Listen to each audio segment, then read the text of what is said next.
the outreach program for the young, the youth, the future of Nepal and the future of the region has been organized. And we will have a very specific interaction with very honored panelists who are sitting here. One of them, I'll introduce them later on. One of them is the vice chair of Intergovernmental Panel for Climate Change, IPCC. The second person is co-chair of the Working Group 2, which is on impact, adaptation, and vulnerability.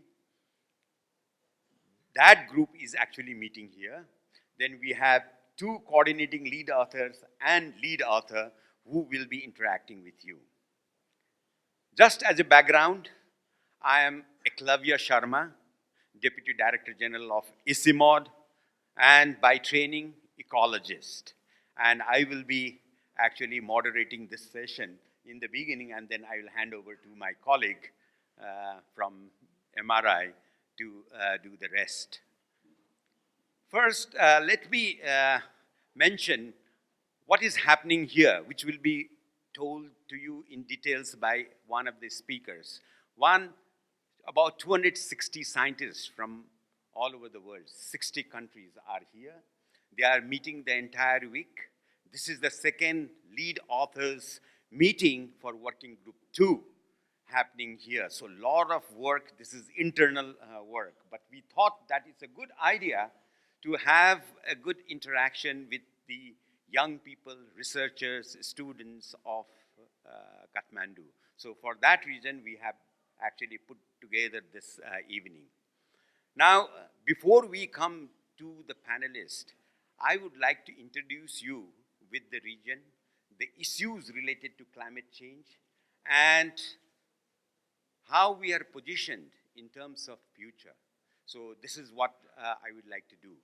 You know, ICIMOD, the International Center for Integrated Mountain Development, works in 8 countries of the Hindu Kush Himalayan region. These countries are Afghanistan, Pakistan, China, India, Nepal, Bhutan, and Myanmar, Bangladesh and Myanmar. So normally for the students, SAARC +2 and -2. +2 is China and Myanmar, so you will easily remember. And -2 is your Sri Lanka and Maldives. They are not mountains. So this is how this region is defined in terms of ICIMOD's mandate.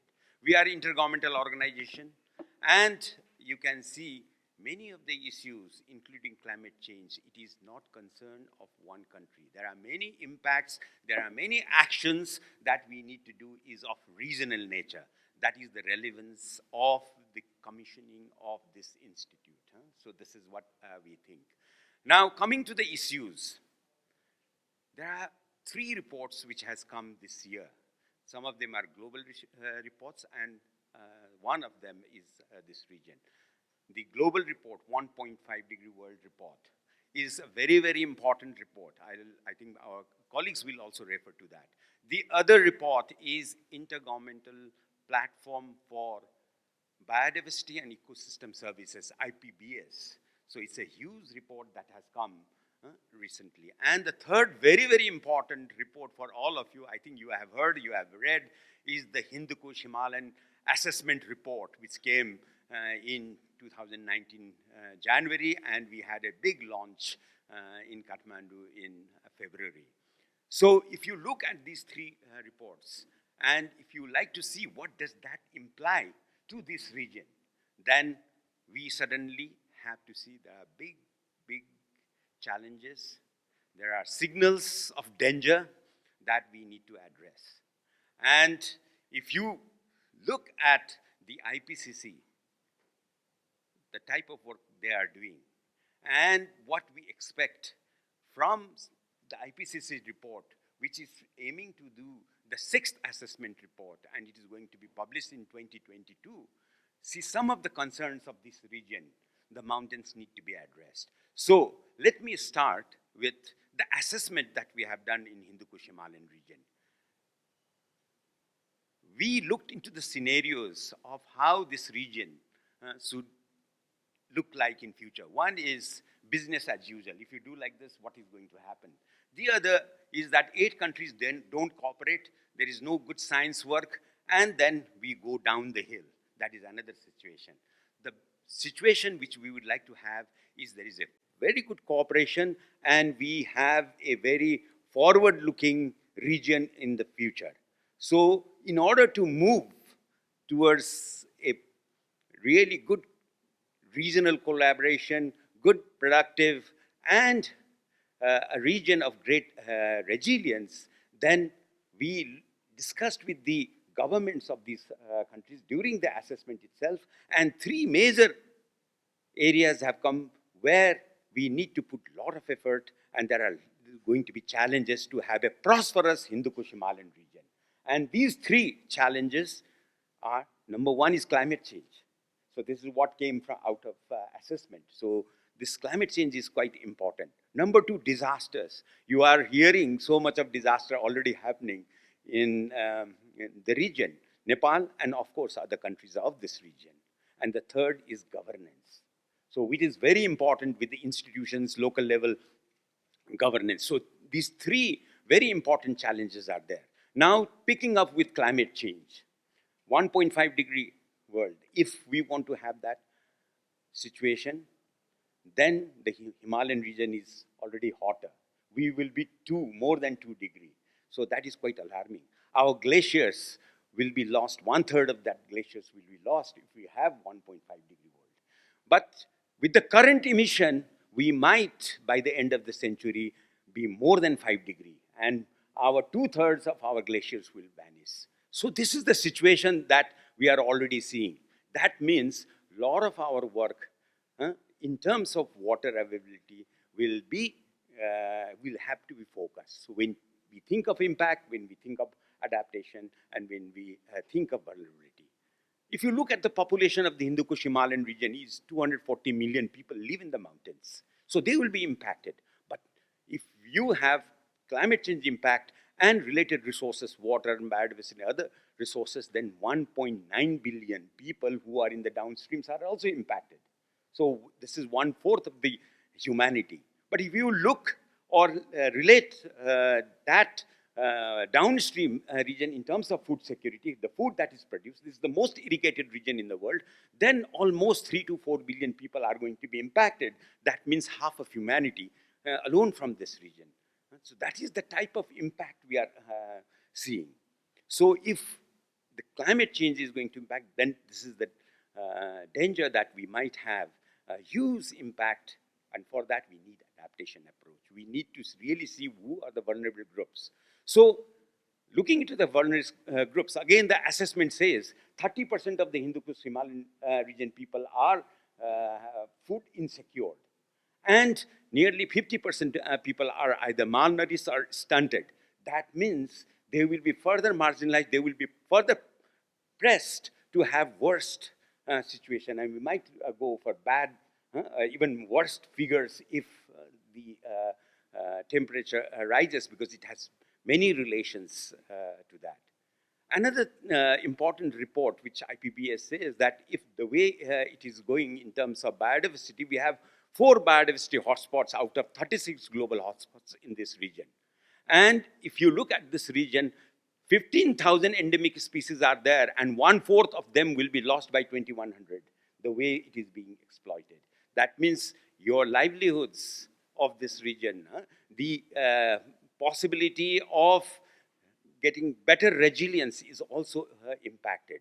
So if we look at water resources, if we look at biodiversity resources, if we look the food production system and the nutrition, I think these are all going to be critical elements of for sustainability and resilience. So these are very big impacts that are likely to happen. So for that, I think it is quite important and critical that we have good science. And good science, like this process of IPCC, like the process of Hindu-Kush Himalayan assessment, or IPBS, are quite critical and important. And that needs to be received in a greater acceptability as well as the response from the governments. So I think the type of interaction we had on the first day, and as we are taking the assessment report to all the countries, we think that there will be more actions in terms of what science is telling in future. So this is what we are targeting.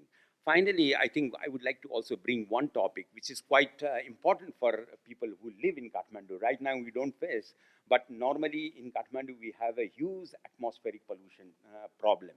So it's sometimes local atmospheric pollution, but also it's a atmospheric pollution generated in the region. So many times for water we say upstream, downstream. So downstream people leave a lot of water and disasters. But in case of the atmospheric pollution, it is downstream produces and upstream are impacted. Black carbon, if deposited in glaciers, then glacier melting is enhanced. Then pollution comes to the hills from the plains. That is what we see, because a lot of industrialization and lots of activities are happening in the downstream areas. So it's a regional issue, but it also adds to the climate change. If we have more pollution, then it adds to climate change because there is local heating. Black carbon also creates heating issues, but also it causes problems like the impact on agriculture production. If there is a huge atmospheric pollution, the radiation reaching on the ground is impacted. Winter fog is impacting. So looking into all of these, if you look at this region, I think if we are able to control atmospheric pollution regionally, that will also help in mitigation of climate change, at least in the regional level. So these are some of the areas in which I think we have to keep our attention and try to work. So lots of urgent actions are needed. Science are giving us good signals in terms of where to move. And we hope that we will have a very good interaction, and you will hear some of the IPCC related scientists this evening. So let me start by inviting the first speaker. This evening is going to be our Vice Chair of IPCC, Dr. Thelma Krug, and actually she is the Director of the Department on Policies to Combat Deforestation of the Ministry of Environment from Brazil. So I would like to request you for your presentation.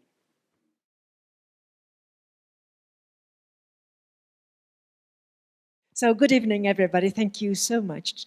I'm so happy to see all of you here. Talking to the youth is just fantastic because we see you as the future. So maybe one day you're going to be sitting here, and this is our expectation. And I hope that tonight, with the outreach, we are going to motivate you all, to really pursue your studies, to pursue research, and contribute to the IPCC somehow.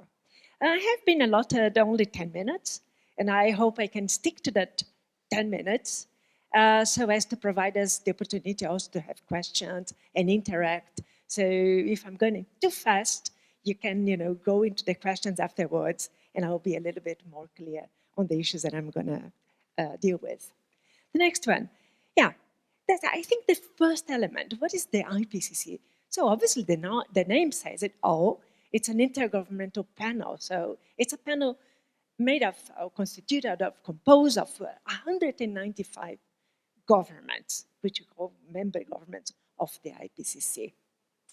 We don't do research. What we do is an assessment, which is different also from review. We don't do just a review of the literature. We go beyond that. We do an assessment which is comprehensive, objective, open, transparent. So it gives us the basis of all the scientific, technical, and socio-economic information all over the world on all issues that are related to climate change. So we are talking about the scientific basis of the risk of human-induced climate change, potential impacts. We are going to talk a little much more about that, and also options, response options as we call, which include adaptation and mitigation.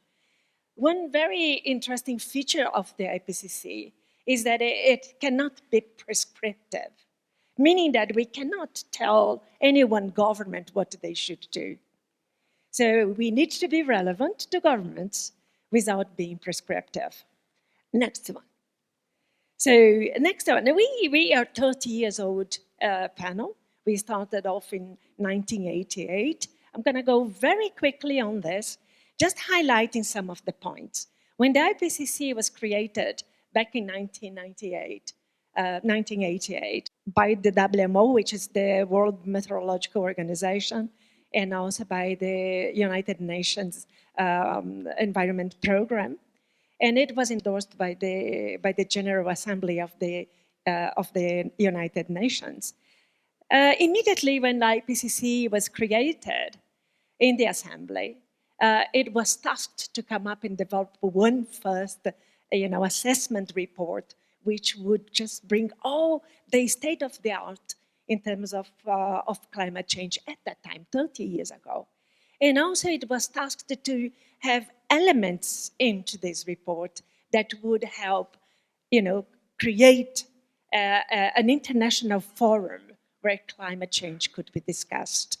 So we see that the first report in 1990 was really instrumental in 1992 during the Rio 92 meeting of the United Nations, where the Climate Change Convention was created, also the Biodiversity Convention, as we nicknamed it, and also the certification. So it was a very rich convention or gathering that led to the creation of three important conventions there. So from the elements, from the science, it was clear that climate change was a global issue that could not be addressed individually. So it needed a forum of discussion, and that's the Climate Change Convention. Also, some highlight points. You see, for instance, in the force assessment report of the IPCC, it's fourth cycle. Every cycle has 6-7 years. We are now in the 6th cycle. But during the fourth cycle, the publications in the assessment report, usually they are big piles, more or less 5,000, 6,000 pages, comprehensively from the 3 working groups, as I'm going to go. It already indicated with the impacts that 2 degrees was already very impacting to natural systems, human systems, and that's when, it started to highlight in the political forum, which is the Climate Change Convention, the science coming and informing the governments, that they should be aware that at 2 degrees, it was already impacting to natural systems and ecosystems. Paris Agreement was also very much led by the reports on this 5th assessment cycle of the IPCC. And so let's go to the next one. Very quickly, we have 3 working groups. Working group 1 deals with the physical basis of climate change. Working group 2, which is the one that's here, works with the impacts, adaptation, and vulnerability. And then Hans is going to talk a lot about what it's doing in this cycle. And working group 3 work in the mitigation, which means what can be done to reduce the emissions or enhance removal of greenhouse gases from the atmosphere. This is what we call mitigation, and that's done by the working group 3. We also have a task force on national greenhouse gas inventories, which has methodological reports with methodologies that all countries have to use to inform the greenhouse gas to the Climate Change Convention. It's a very nice tool for one to see or monitor or follow up the reductions that are being achieved by each country. It's only through the inventories that they produce. Obviously, we have the plenary, which are the 195 governments. We have a small bureau that helps also the decision to help the plenary and also in the work program, scientific program. But basically, we have the authors, which are really, really the mass of knowledge that we have. Without the authors, we wouldn't be able to do anything. Dr. Sharma already said that here we have about 260 authors. So it's through the authors that we achieve and do the products. we have a whole process of having expert reviews that in a later diagram that I'm going to show in the process, you're going to see that these expert reviewers are the ones that provide the authors with comments in drafts of the products of the report. Governments are also reviewers of the drafts, so they have the opportunity to see the ongoing work and comment on this. So every comment that the authors received, and sometimes they can be quite big, like for instance for the 1.5 special report, 42,000 comments were received. And each one of these comments have to be addressed by the authors. And then it's publicly available how these comments have been addressed in an Excel sheet. So it's quite comprehensive. And then you have what we call review editors, which just follow this process of how the authors are dealing with these review comments to see if there is no bias in the way they are addressing them. Next one, very quickly. Yes, so how we communicate, not only through the big assessment reports, about 5,000, 6,000 pages, a huge amount of information, but we also have special reports. Special reports should be a smaller size.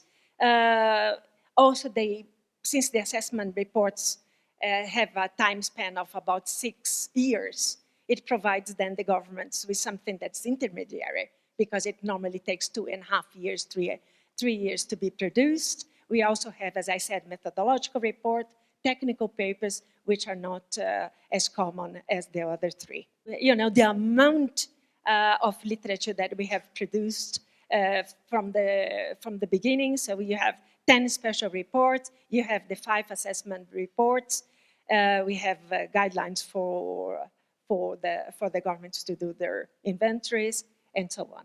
Yeah, this is the flow. This is one picture that you can really spend 10 minutes telling you the process. To me, this is the process that really helps to bridge science to the policymakers. So from the beginning, when we have a scoping meeting to address one of the issues, for instance, a request to do a special report of climate change and land, for instance. This is a request that comes from governments. They decide the kind of reports we are going to produce. So we do a scoping meeting with the scientists defining, you know, how the science has advanced and how much they could produce and deliver to the governments on that subject. That goes to the governments for approval. So they are engaged from the beginning. So the authors know that they have something to follow. And that helps a lot. So as they go in having drafts of this, as I said, it goes initially for expert reviewers, then they have to address the comments, improve the draft, then it goes again to another process of review from experts and then governments, up to the final stage when we have sort of a summary, a synthesis of the whole report through what we call summary for policymakers, which is something very synthetic with the main messages of the report. Summary for policymakers has about 30 pages, 25 to 30 pages. And this is the key summary that we have for governments that go line by line approval in a plenary session, line by line. So all the governments, by consensus, have to agree with the contents, with the synthesis that is being provided in bullet point style. How can you get involved? We say that if you are not an author, you can still contribute as a contributing author. What we say is we, IPCC, rely on publications, rely on scientific information worldwide. Initially, we were more peer-reviewed literature, but then you see that, you know, developing countries do not have the same amount of peer-reviewed literature as, for instance, the developed country. So we do have non-peer-reviewed literature also being included obviously with some assessment by the co-chairs to see how that piece fits into some of the criteria that we have. And now we are discussing also to include how can we bring knowledge from indigenous knowledge or local knowledge, because that is not sometimes written, but it's extremely relevant. So we are advancing in that discussion to see how that could also be included. So also as review editors, which I think it's too early for you to participate, but take into account that you could really see your future as producing science that basically would be extremely relevant, in particular from developing countries, where we do miss the literature, especially in so rich areas such as here in Nepal, where you have a whole range of very vulnerable ecosystems. I think that was the last one, but you can, yeah, that was the last one. So I hope I didn't exceed too much my time. And obviously, we will be open to questions afterwards. Dr. Sharma, thank you very much. Thank you. Thank you. Thank you very much, Dr. Krug, for a very nice introduction of IPCC, the process, the products, how the future generation can be involved. I think you have motivated them quite well. So thank you very much. Now, the next panel is going to talk about what is happening here. The Working Group 2 contribution to the IPCC 6th assessment report. And the speaker is no one, but it's the co-chair of this Working Group 2, Dr. Hans-Otto Pörtner. And he's the professor and head of the Department of Integrative Ecophysiology at the Alfred Wegener Institute for Polar and Marine Research in Bremerhaven in Germany. I hope I said correctly. If not, then please correct. Thank you.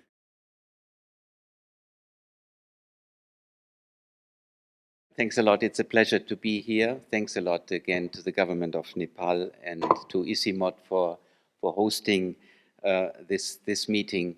Here it's the meeting of Working Group 2, as you have heard.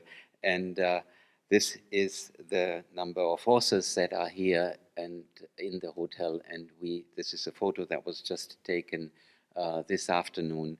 And they are working very engaged on our main assessment report for the 6th assessment cycle. So we have more than 260 experts here from 64 different countries from all over the world, and all of these have one mission: informing international policy on climate change impacts, on vulnerabilities and risks, and with the goal to guide ambition in adaptation and mitigation. So taking stock of what's happening in the climate system and how it impacts the ecosystems and human societies is one element of our work, but this is certainly not sufficient. We have to move more and more into the solution space, and time is running out, and certainly the impact information is the important information that is stimulating us to do something about climate change. Either we adapt, and if we cannot adapt, we have to, and certainly we cannot adapt fully to it, we have to reduce the degree of climate change. So for this report, we have an overarching mission. We cannot tell you yet about the findings in the report. It's only the content of the report will only be public after the approval, because the summary of this report will be negotiated with governments line by line, word by word, and only then in a subsequent press conference, the information from this report will be available to the public. That is why we can tell you what this report will address, but in terms of the results, that will be premature, but there's other information that I can draw on later on to give you some feeling for what Working Group 2 is working and has been working on and bringing together to inform policy. So our overarching goals are to develop a storyline from climate to natural systems to human societies, their response options, and the associated feedback potential. We are looking at sectoral issues, meaning we are addressing different ecosystems, different societies, different aspects of functioning in these different places. And then we go into the different regions. We look at the regions of the world and how they are affected and respond to climate change. And then in the end, we provide our information to a synthesis report at the end of the cycle, where the information from all three working groups is coming together. We are looking at risk, so we are not only looking at impacts that have been observed, but we are also taking the climate information and project what might be happening in the future. And these are the risks that ecosystems and societies are being exposed to as climate change develops. And then we look at how risk can be reduced through adaptation, not only through adaptation, but also through mitigation, because both of them need to be coming together, and we work with our colleagues in Working Group 3 in order to bring this into a holistic picture. And we have a solutions and implementation focus for that. We are looking at how human societies respond, how human societies should develop and evolve and be transformed for a more sustainable future, because certainly we cannot keep going as we're currently doing. We are still on a business as usual trajectory with respect to emissions, and this would take us into a catastrophic future if we do not take actions. We consider lifestyle, decision-making, behaviors, consumption technologies, and certainly look at what and how society needs to respond. In a way, we provide the motivation for society to respond, and society needs to take up this information. And I'm emphasizing this because there's inertia in that process of taking up of information, and we need to understand this inertia.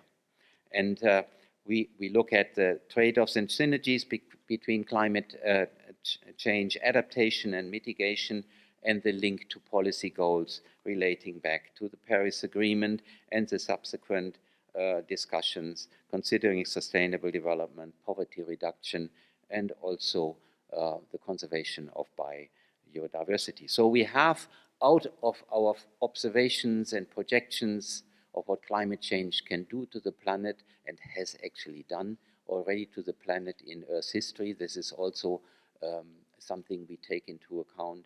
We focus on solutions. Now, how do we do this? This is how our report is set up. We have a section on risks, adaptation, and sustainability for different systems. Then we go into the regions, as already indicated.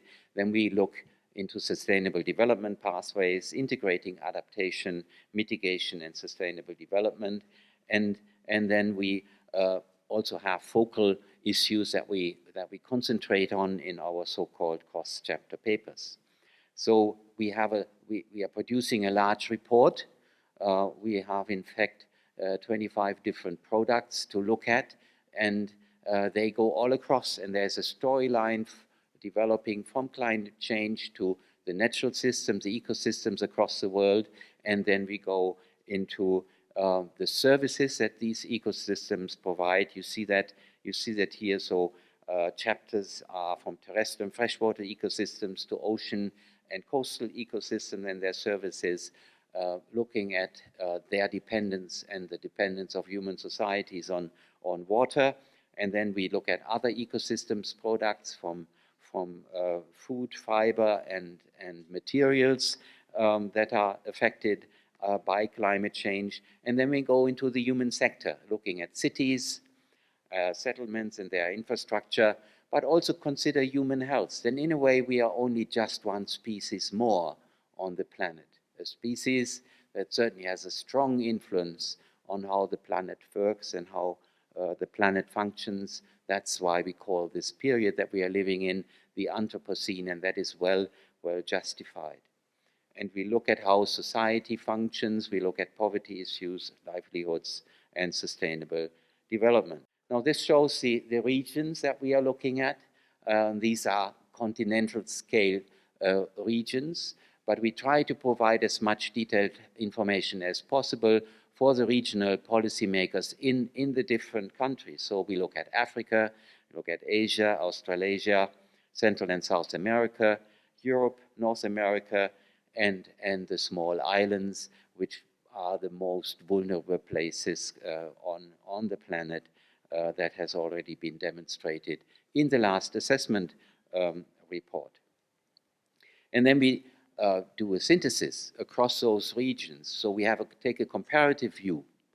We look at, identify the key risks across sectors and regions, bring that information together in a distillation process, and then provide a first indication of how decision-making, how governance can respond to these risks, and then what can be the consequential solution options with the focus on climate resilient development pathways. And I'm already listing here the sustainable development goals of the United Nations, which have set an ambitious target that all of these goals should be reached by 2030.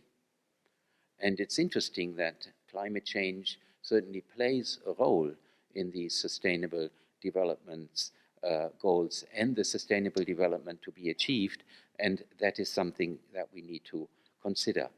We are then looking at the important hotspots of climate change. We also draw information together that is in the synthesis, in the special reports that are currently being finalized, and we are looking at biodiversity hotspots. You've heard about the report of the Intergovernmental Panel on Biodiversity and Ecosystem Services.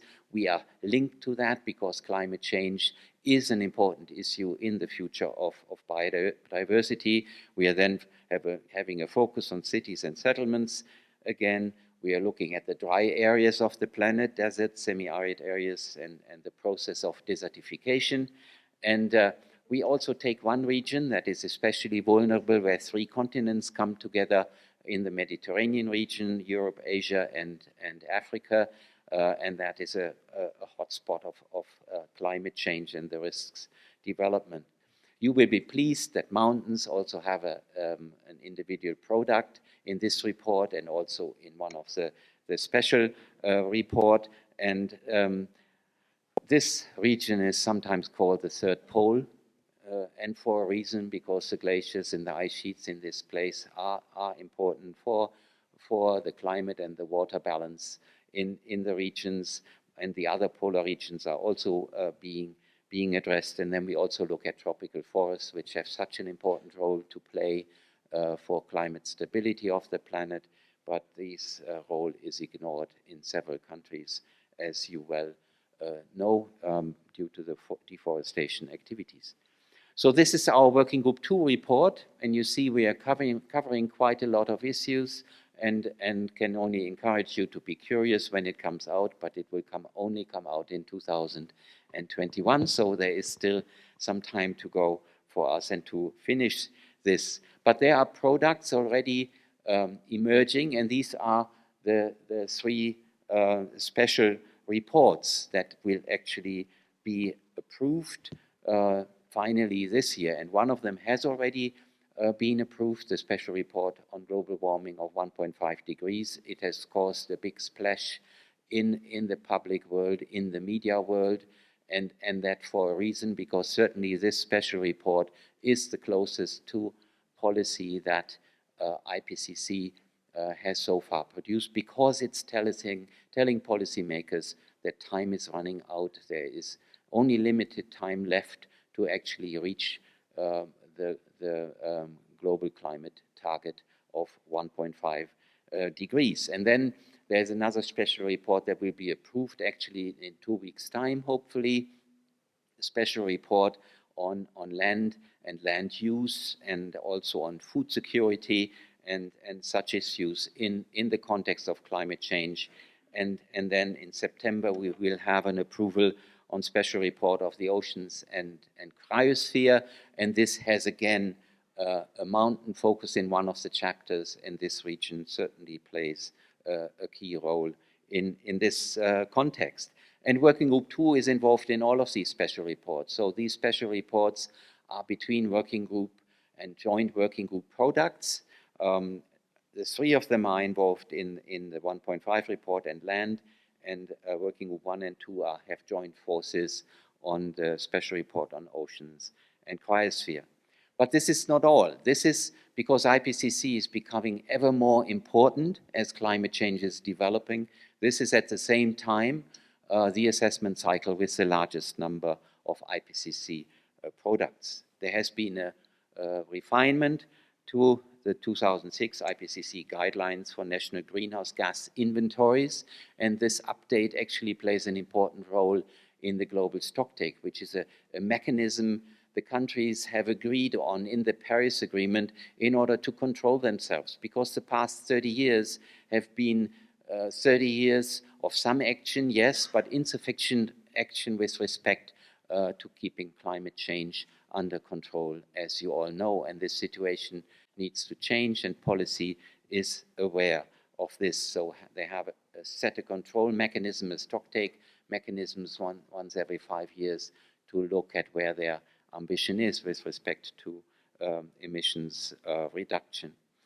And then the main reports will be released in 2021, and our report that we are currently working on is one of them, complementing the one on physical science basis, that is Working Group 1, and the one on mitigation of climate change, that is Working Group 3, and then ours will be approved in October on impacts, adaptation, and vulnerability, and all of these results will then go into the synthesis report to be approved in April 2022.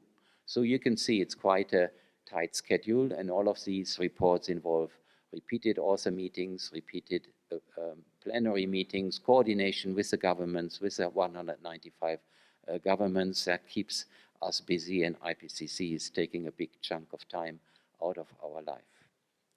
Now, I've told you that Working Group 2 has been contributing also to the 1.5 report, and that is the first report that was approved during this assessment cycle. And as I said, it has caught a lot of attention because it came out of an invitation of the Climate Convention of the UNFCCC and the Paris Agreement, where countries based on the AR5 got the impression 2 degrees is not ambitious enough.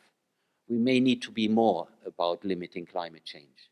So they set up the goal of staying well below 2 degrees, if not 1.5 degrees, and then asked the IPCC to fill the gap of information that is and was there at the time with respect to this very ambitious climate target. And people didn't really have a feel for how impacts would be evolving with the degree of climate change. There were some statements from our working group in the last assessment report, but they wanted this to be substantiated, and that was well justified. So we accepted this invitation. But then we said, it's not sufficient to just look at 1.5. We need to understand what a small change in global mean temperature means. So we said we need to compare 1.5 and 2 to see whether this 0.5 degree temperature really makes a difference. So we then started the report and started it in 2016 with a sequence of author meetings and the final approval in 2018. It was not only the most ambitious undertaking of the IPCC, but it was also the fastest report prepared during the recent assessment cycles. Normally, we take 3 years for the preparation of a report, and this one was so ambitious in order to have it ready for and as soon as possible. So where are we now? So in pre-industrial times, human activities have caused approximately 1 degree of global warming, and many of you will be aware of this. We are having climate change taking place.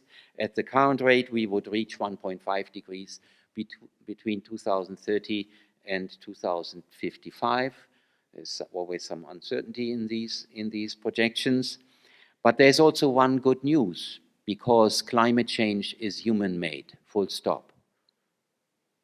At a global scale, the projections and the emissions that are occurring and the natural variability in the climate system balance out. So climate change can be fully explained by human activities. The good news is, then we can do something about it.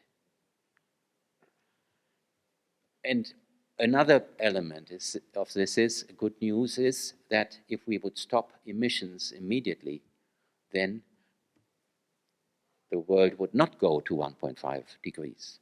So there's a close correlation between the degree of climate change and how actually the changes in the climate system are occurring.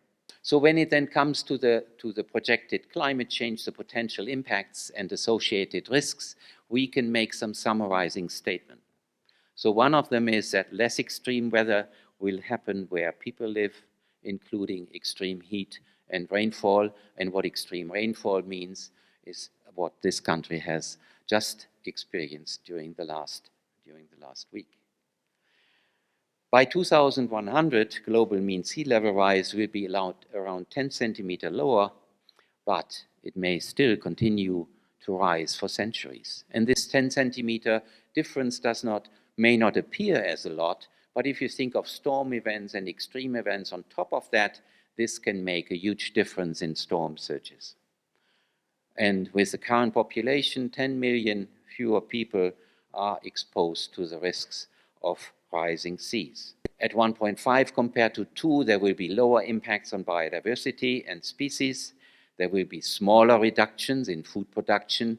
We already see, in a world that is pushing to increase food production, we already see a diminishing effect of climate change on that production. And there will be a lower risk to fisheries and depending livelihoods. It also makes a lot of difference with respect to water availability to human population. The global human population exposed to increased water shortages will be up to 50% less. And up to several 100 million fewer people, and that is quite a large dimension where the degree of climate change makes a huge difference, would be exposed to climate-induced risks and susceptible to poverty by 2050. So there seems to be a close link between the degree of climate change and the development of human society. Their capacity to do poverty reduction and to reach the Sustainable Development Goals. Now we capture this in words, yes, but we also capture this in an integration, in a color scale, and this is called the burning ember diagram. And you see the calibration of this burning ember diagram at the bottom part of this slide. You see how there's a color code being used, how risk in relation to the risk that is projected in relation to climate future, and the color scale goes from white for no risk to yellow for moderate and red for high and purple for very high risk. What you see is then the assessment of risk for different sectors, for different ecosystems, examples that has been carried out in the 1.5 report. So if we look at the warm water corals on the left-hand side, that is a system that we already see in decline. And we have a high risk that in a 1.5 degree warmer world, 70 to 90% of that ecosystem worldwide will be lost. And if the warming continues to 2, this loss will be even higher. So the system will be marginalized, and this also means a loss of ecosystem services like fisheries or coastal protection to humankind. And you see how the colors in the present, and that is the gray bar on that figure, is already high. That reflects the current demise of these systems, and how it's turning into purple by 1.5 and then by even more by 2 degrees. There are other systems like mangroves, and that's also important for coastal protection, that are less vulnerable. And the consequence for human activities, for small-scale fisheries, I've already indicated. Less fisheries because the biodiverse coral reefs, the most biodiverse places in the oceans, will be reduced, and fisheries productivity will also be reduced for developing countries that are doing their small-scale fisheries there. So these are the two systems that are important. Then let's have a look at the Arctic region that is also under high risk. And let's look at coastal flooding coming from sea level rise. And you see 1.5 degrees, we already see challenging climate change and impacts going on. But there's one aspect that you also need to consider. Temperature is important for our species as well. We already see with the current increase in heat waves, an increase in heat-related morbidity and mortality in different places. So overall, there's less damage and loss at 1.5 to compare to 2 degrees. Now we need to limit global warming. How do we do that? There are some key messages coming out of this report. To limit warming to 1.5, we have reduce CO2 emissions by 45% in 2030 from 2010 levels. The most important message here is early entry into global emissions reduction. And that will be the challenge for the few years to come in order to be able to reach that decline in emissions. And we need to go net zero around 2050. We would have to also reduce non-CO2 emissions, and these would have direct and immediate health benefits. And this would affect various sectors in society. For sustainability, we need a societal transformation, emission cuts, range of technologies, behavioral changes, and redirecting financial flows and increased investment in low carbon options. Key messages here are, if we limit climate change and are successful in that, we can reach the United Nations Sustainable Development Goals. That's the good news. And a mix of measures to adapt to climate change and reduce emissions can have benefits for these SDGs. We will have all elements of society to be involved: national, subnational authorities, civil society, the private sector, indigenous peoples and local communities that can support ambitious action. And international cooperation, as it is happening in the negotiations of the Climate Convention, is actually a precondition for limiting warming to 1.5 degrees. There are some key messages emerging. Every bit of warming matters. Each year matters for the time to come. Each action matters, each decision matters, and meaning each choice matters. And actually, in order to overcome the current inertia in the system, political and societal will matters. And with that, I thank you for your attention.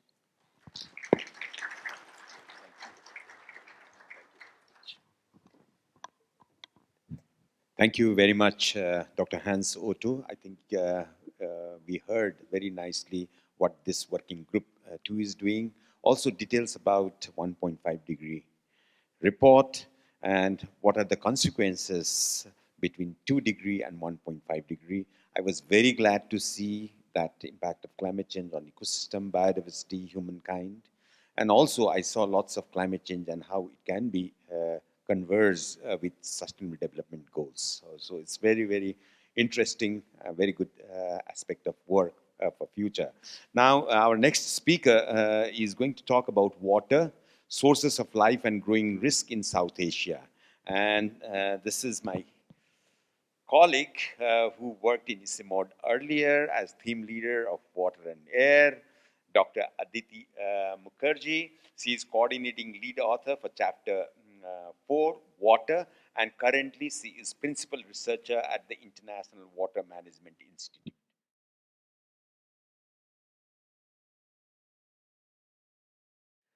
My job has been made easier by Dr. Eklabya Sharma because he has talked quite a bit about the Hindu Kush Himalayan assessment.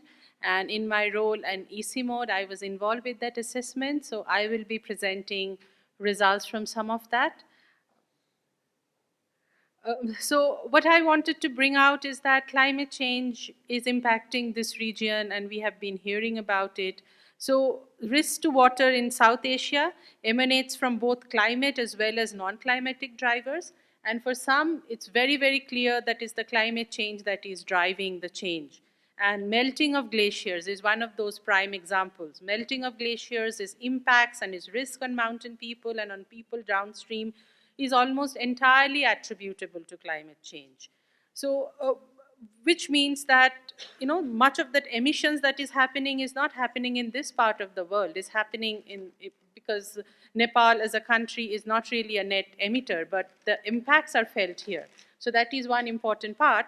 But then there are also, I'm also from India, and then you might have been reading a lot about the Chennai water crisis, and you know, there are this urban water crisis, lot of the groundwater crisis that is happening, and there, groundwater overexploitation and its impact on agriculture. My own work is on groundwater and agriculture, and in cities is almost like, is largely driven by non-climatic factors, and those, and of course, those get exacerbated by climate change, but climate change may not be the primary driver there, and it's really a result of like poor or kind of, you know, policies. But those policies have a development angle. I mean, some of the times you're over extracting groundwater to produce food because you have a billion population who need to be fed. So I think it's important to, like, these are the two simultaneous storylines we need to remember, that there are some development imperatives that this part of the world has, and then there are the climate impacts, and then it kind of becomes even more complex. So therefore, the pitch is that the action needed are different. There are saving our glaciers needs global community to really, you know, adhere to their climate pledges, while sustainable use of groundwater requires more national and local action. So I think this is the kind of the broader message that I wanted to give. And for the melting of Himalayan glaciers, I am drawing on the ICIMOD-led report on Hindu Kush Himalayan assessment. And we have one of our editors, Flip Wester, here, and maybe I don't see many of the co-authors, but it was a large exercise with 300 plus scientists from the region. Dr. Sharma has already explained about this region. All of you are the residents of this region. Most of us are. So this is a asset, as we say it in ICIMOD. This supports, like, it covers 8 countries, 240 million people live in the mountains, and 1.6 billion people downstream. So this is like the high map assessment process, around 350 scientists, of them 210 authors, etc. So this report is now published and is fully open access. I have provided the link there.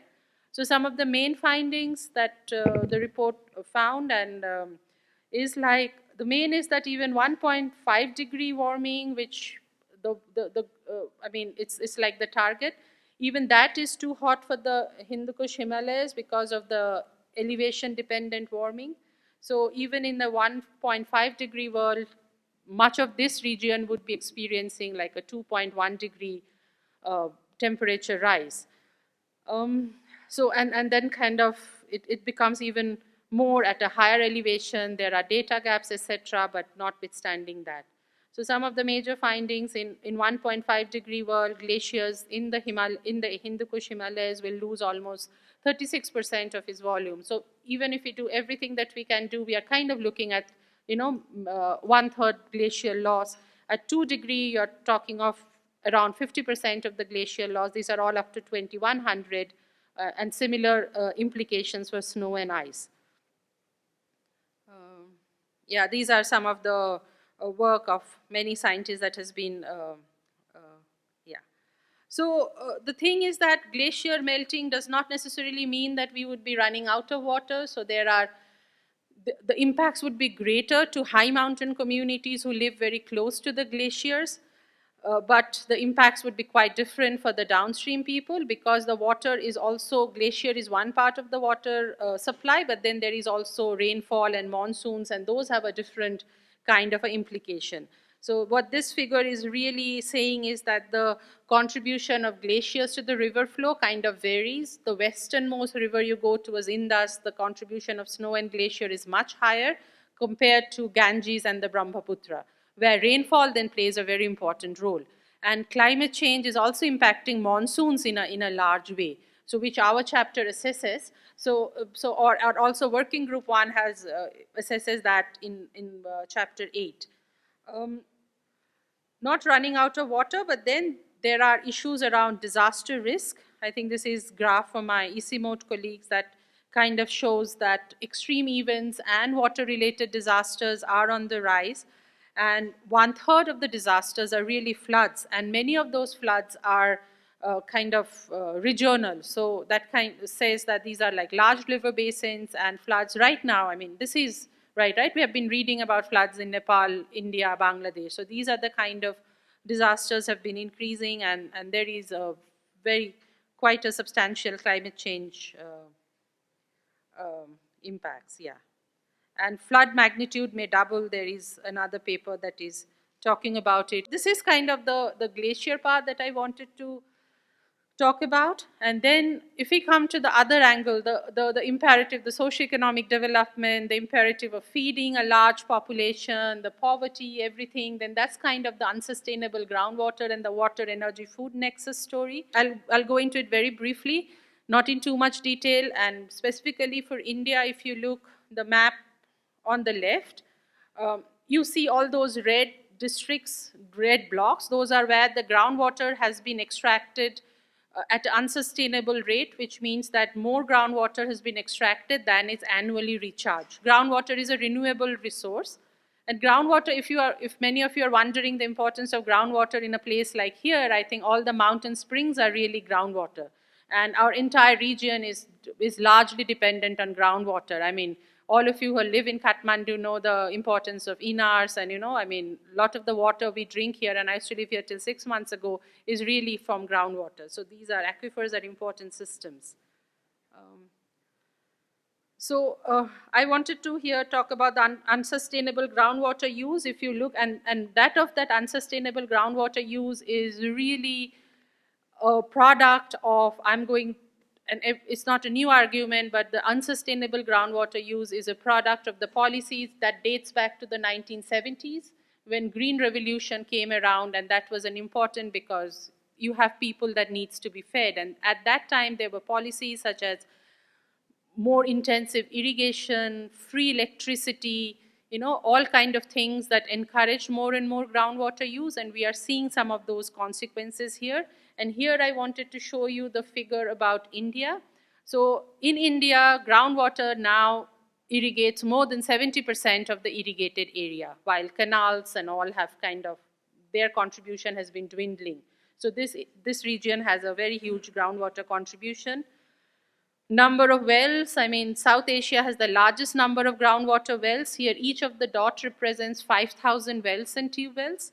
And this is based on some census that India does of its groundwater wells. And if you kind of keep your eyes on the dot, you will see that it just increases. It starts from 6.5 million, goes up to 11.5 million, to 19.5 million. So there are basically lots of wells and tube wells which are tapping these aquifers. And why are they doing this? Because this graph, I don't want to go into too much detail, but what is really saying is these are all the districts mapped on the x-axis. And if we want to see how much of the agricultural production comes from groundwater, that is the pink part. If you divide your agricultural production by irrigation and see how much of it comes from surface water, how much of it comes from groundwater, much of the food that we eat in this region is actually irrigated using groundwater. And this kind of results in a situation like that. If I had another map, I would have shown you that all the regions where you see that groundwater is red, those are the regions which are also the food baskets of the country. That's Punjab, that's Haryana, that is where all of the rice and the wheat and everything is grown. So there is a very close mapping between those two. And if you now look at the groundwater over-extracted areas, the other aspect is that all those places where groundwater has been over-extracted are also the places where farmers have access to electricity, often very subsidized electricity.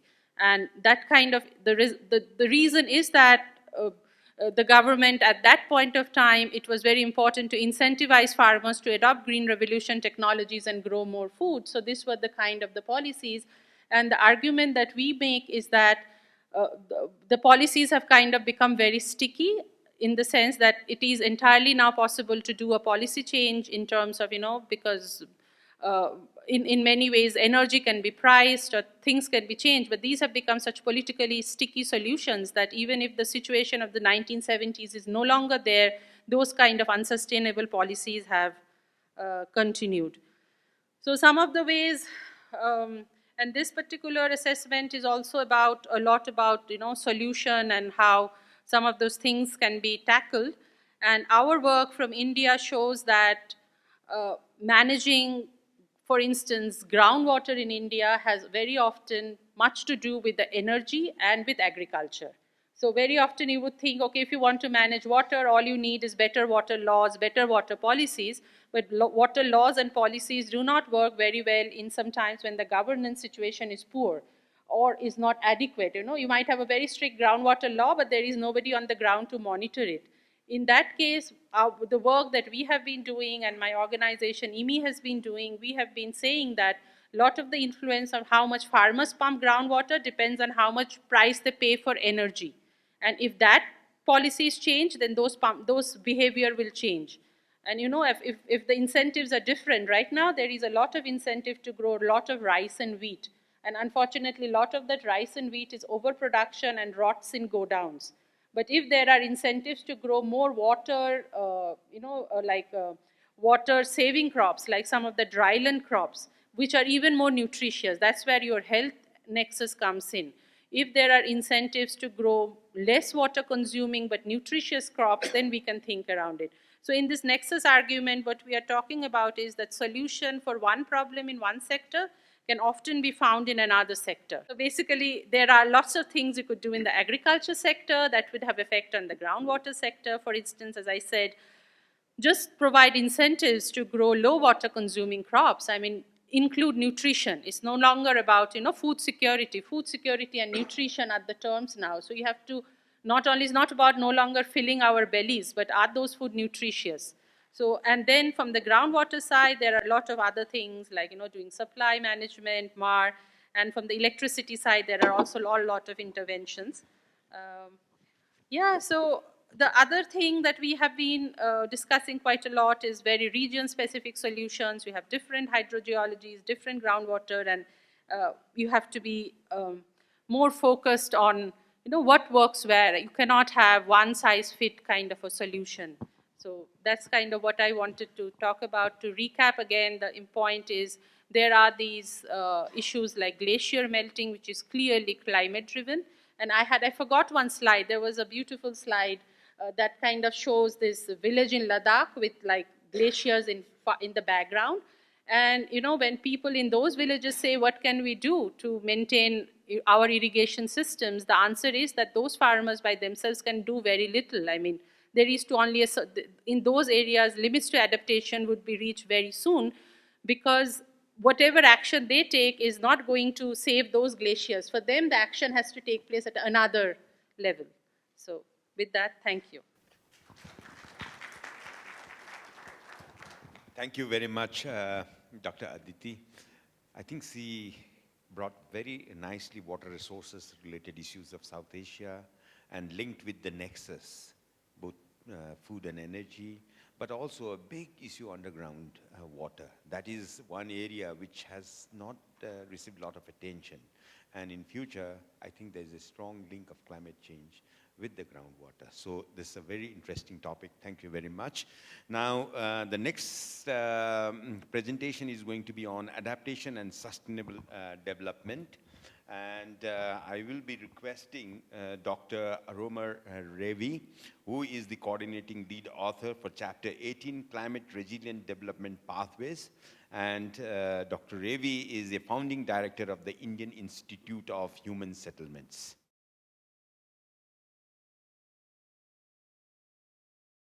I'm going to try and tell you a little bit of a story and also provoke you to think a little bit. So it's going to go quite quickly. But the object here is, I will show you some science facts that comes from the IPCC, but a lot of the opinion that you hear comes from me. So I first came to Kathmandu 53 years ago. That seems like a very long time. I was somewhat younger than all of you. It was a very different town at that time. It was a quiet, small, beautiful town with a lot of poor people. But at that time, if you look forward, and this qualifies for an assessment, it's assessment in the medium term, 50 years, one would not have imagined a few things. Kathmandu at that time was maybe 1 lakh people. It's grown 10 times now. It's over 1 million people. It's changed dramatically, and I've been coming back over the years and I've seen many, many parts of that thing. One would have not imagined that Nepal would have gone through the kind of crisis it went through from the mid-90s to the mid-2000s, which of course is part of the story that I'm going to tell you just now. And at that time, we had no idea, at least I had no idea, that I'd be standing in front of you and we'd be talking about climate change. Nobody had any clue about this, that this was something that was critical. All the precursors were there. A lot of the processes that we see today had started at that point of time. Certainly not in this country, but in other parts of the world. So in some senses, what can happen locally, or what happens locally can be dramatically changed by things that happen in other parts of the world. And I think that's the interesting tension that we have when we look at the choices before us, especially from developing countries, and try and understand, what's actually happening here. So a lot of what I'm going to talk about today is about development pathways and how they relate to climate change. Because the core challenge that all of us, at least in this room, face is how do you try and understand the process of development. So I guess the core sort of research question I'm trying to answer here is, why is scaling the implementation of these so-called sustainable development and climate actions important? I mean, we hear a lot about them. There's a tremendous amount of science. We spend a lot of our time and effort doing them. But why is it important in our context today, especially in a country like Nepal, especially in a city like this? Sustainable development, in some senses, gives us the opportunity to balance things which are seen as opposites. So, the present, what we need to do just now, and the future. We are looking with science and a whole range of things at what may happen in the future. We've seen the scenarios, we've seen a lot of that stuff that's there. Also, how to deal with the opportunities that many of us are seeking, along with the deeply embedded challenges that we live with in everyday life. So how do you hold that together? And especially in Nepal, and this is true of many countries in South Asia, how to keep the balance between the rural and the urban, because that's very, very critical. Kathmandu is a very small proportion of the overall population of Nepal. It concentrates a lot of its resources. It has, a lot of risk that comes here, but keeping that balance is quite important, and, we often tend to forget that. So one of the questions is, can countries and regions, this is important, because in a country like Nepal, like the country I come from, there's a lot of regional variation. So you can't talk about an average. An average actually has no sense. You have to talk about the extremes and see what's happening. So the question is, can countries and regions become more sustainable? This is a framework, Hans showed it, which is, sort of set up by the United Nations. Your Prime Minister, your government actually went out and supported it when we were negotiating this in 2013, 14, and 15. It is a universal agenda. This is a really remarkable thing that's happened. It may not be possible to make this happen again. It's a universal agenda where there's a commitment to say that everybody, no country and no place would have poverty, where everybody would have food, universal healthcare, etc., etc. So the things that, we conventionally take as part of development. But there are 2 or 3 really important differences. The environment agenda, which started in '92 with Rio and a whole range of other processes, is integral to this process just now. So you see a commitment to dealing with life below water, above land. Of course, Nepal is a landlocked state, so you don't have water in some senses in the way that it will looked at otherwise. And critically, climate change is part of that process. But inside this idea that everybody everywhere would actually connect this are 3 very interesting, I would say, revolutionary thoughts here. The first thought is that no one should be left behind. It's not only about the averages, which means that we start with the most vulnerable. And this is absolutely critical to the idea of adaptation, because adaptation, at least in our environments, is critically related to vulnerability. The second thing is that no place would be left behind. And in a country which has so much of diversity, and you can see that in all the risks that you see, and we've seen it just now in what Aditi showed us, the idea of dealing with spatial justice is very important. And finally, you cannot do no one or no place behind unless we make sure that no ecosystem is left behind. And that is, I guess, the whole message and experience of the assessment they've done here, which is, I think, very, very important. So it's a really interesting idea, a universal set of goals in which no one, no place, and no ecosystem is left behind. How are we doing in that context? I'm going to show you very quickly the analytics. This comes out of work that was published just a week ago at the High-Level Political Forum. I also co-chair UNSTSN. This is the picture for Nepal. So let's take a minute and look at it. Okay? So on the left-hand side there is a set of all of these goals. You know, there's 17 of them. Somebody will know them. I can read them off otherwise. That's a polar diagram that starts with number 1, that is end of poverty at the top, and goes all the way around to number 17, which is dealing with partnerships at the end. And so essentially what you can see is, you can see all of development in one particular framework. That's on, you know, that round thing that's there on the left-hand side. And then there are two bars that are there, which basically give you, red means you're in trouble. So effectively, Nepal is not doing so badly in terms of poverty. It's still a country which has a lot of poverty, but there's serious issues of goal number 2 around questions of hunger and nutrition. Interestingly, if you look at goal number 13, around climate, you're doing better than many other places. Why is that so? Because when I first came here, I guess our sort of back projections show that, you know, Nepal is probably producing less than 0.01 tons per capita. You're currently at 0.2 going to 0.3.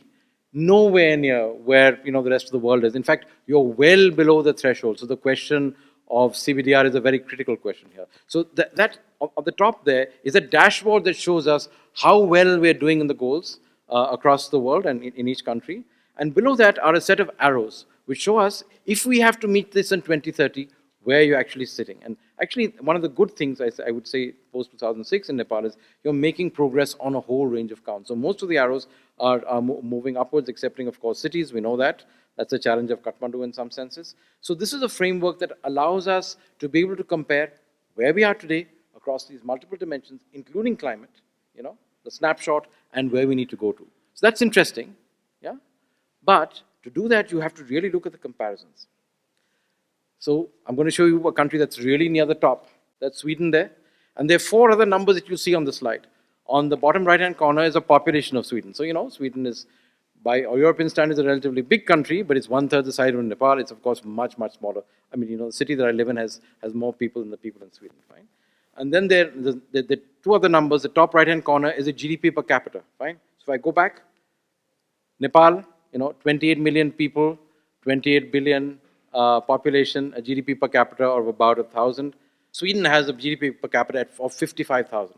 So you need to get the sense of scale. This is very important as we try and understand development. Also, something that's on the top right-hand counter, the HDI, the Human Development Index, our investment in people on education and health and questions of poverty. It gives you a sense of how we're actually moving. And then something that's very important in ecological terms, you know, the biocapacity deficit there. Sweden, of course, is a large country with relatively less people, low densities, so you have a positive biocapacity. So let me quickly run you through 5 different countries to get you a sense of what's happening. Sweden is number 2 on the Sustainable Development Index. That was released, like, you know, 10 days ago. Let me step down. That's the UK. So you can see the difference between Sweden and the UK on a whole range of counts. So there's more inequality in the UK. There are a whole range of other environmental challenges that the UK faces, which Sweden doesn't. So you can start understanding how the dynamics of development play itself out. And even if you look at the processes of the arrows at the moment, you can see that on many counts, on questions of, let's say, food security, the UK is not doing well compared to other countries. In fact, they have some data gaps in particular places. That's Japan, a country that's looked up, you know, very strongly in Asia. Japan sits at number 15 in that ranking. But you see, on many, many dimensions, Japan is not doing very well. So sustainable development, in some senses, is being able to fill out that entire, you know, that entire circle there. That's getting to where your goals are. Japan has many, many challenges. Why? It's an island nation. So obviously, it'll have environmental challenges. It'll have issues around energy. Yeah, there are a whole range of constraints that our geographies, our histories, and our societies give us. Japan is doing well on many counts, but on some things it's not doing well at all. So if you actually look at questions of equality, there's an arrow pointing downwards. This is the dynamics of development. This is a sort of an articulation of what a development pathway would look like, especially in a country of 127 million people that's actually losing population in some senses, okay? That's the United States. People are often very surprised to find that the United States, the largest economy in the world, is number 35 in the rankings, right? Why is that? Look at the SDG polar diagram. A whole range of serious challenges. And this is a time series here. You can see exactly where the challenges are existing in the US. So if you look at the arrows, there are 3 green arrows, and then there are a whole range of arrows in which there's not much happening there, fine? So even though you have a GDP per capita, number 8 in the world of $62,000 per capita, a high HDI, a large population, you can have a whole range of serious development challenges. In fact, the most important thing that the SDGs give us is the idea, and this is a difficult idea for some people to swallow, that every country is a developing country. Right? So even the United States has huge challenges in spite of the fact that it has such a large economy in the world. That's China, one of the two neighbors that you're sort of sandwiched in the middle of. China has done remarkable things in the last 15 or 20 years on development, but China, as you well know, has very serious environmental challenges. I work on China, so we got a sense of it. And you can see there are a whole range of areas, including climate, that the Chinese SDGs are in the red. On other things, they've done remarkably well. Poverty, I guess, is one of the most remarkable things they've done, and also in terms of industrialization and productivity. So, and then there's yourself. Okay, so China is sitting at number 39 in the rankings, per capita GDP of almost $10,000, population of 1.4 billion. That's Nepal again, fine. Now the interesting thing, of course, is, would you have guessed that India has a lower ranking than Nepal has? Surprising, yeah? So depending on size and scale, there are a whole range of issues that are compromising there. So the question that comes to us is, how could Nepal prioritize SDG implementation? And it's fairly obvious that you have to pick and choose processes within this. The rankings are there, the development pathway sort of looks at whatever we're dealing with. And I would say one of the interesting things are the obvious things. You've got to deal with health, education, the obvious sort of basic needs questions. You also have to deal with jobs, and you have to deal with questions of inequality, which is very severe in Nepal. But if you don't start at the bottom of that base, which is dealing with questions of climate, which is a huge risk, fine, and dealing with questions of ecosystem stability, because of the nature of the economy, because of the nature of your society, there are going to be serious challenges. So what I'm saying is there are ways of thinking about these questions and how you can tie it together. So how can we operationalize this? So I just give you an example from India. You have to take this down from the national level, and this is every Indian state, and you can see India's states are very different. So you've got to take it down into provinces, and then from there you have to take it down to districts, and if you can take it down further, it's even better. And that's the sense that it's actually quite good. But one interesting thing, and a caution that's there, and this is a space that, in a sense, hopefully Nepal can actually tunnel through. Fossil fuels in development have had a close but difficult relationship for the last 150 years. They've created the Industrial Revolution, fine.